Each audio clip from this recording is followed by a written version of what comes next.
on se retrouve pour un nouveau format court. Dans cette vidéo, je te propose deux démonstrations pour montrer que 0,9999 une infinité de 9 est égal à 1.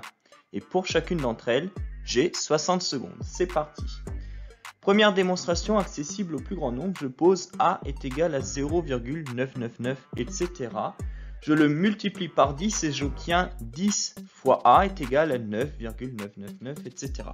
Je fais maintenant la différence des deux nombres obtenus et alors 10a moins a est égal à 9,999, etc. moins 0,9999, etc. C'est-à-dire 9a est égal à 9. Puis je divise par 9 de chaque côté de l'égalité et je trouve finalement que a est égal à 1, c'est-à-dire que 0,999, etc. est égal à 1. C'est donc la première démonstration, toutefois elle n'est pas complètement rigoureuse. Il faudrait formaliser les opérations, qui apparaissent ici en orange, sur les écritures décimales infinies des nombres. Dit autrement, on doit définir ce que représente 0,99999, etc.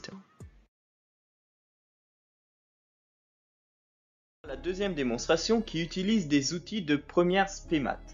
Je commence par observer que 0,999, etc. est égal à 9 dixièmes, plus 9 centièmes, plus 9 millièmes, etc.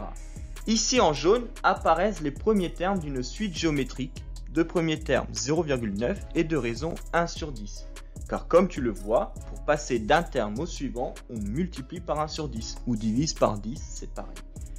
Finalement, 0,999, etc. est égal à la somme infinie, qu'on appelle aussi série, des termes de cette suite géométrique.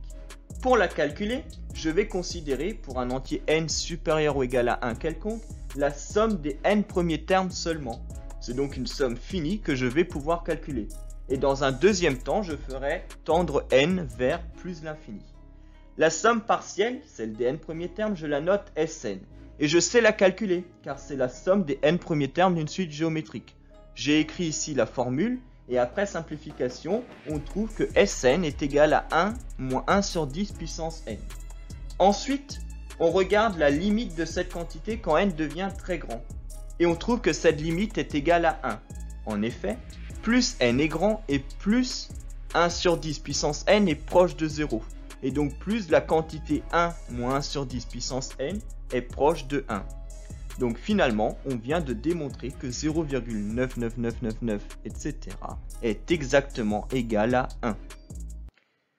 Plus généralement, on peut montrer que les nombres décimaux ont tous deux écritures décimales, dont une avec une infinité de 9 à partir d'un certain rang. Par exemple, le nombre 0,5 est égal à 0,4 suivi d'une infinité de 9.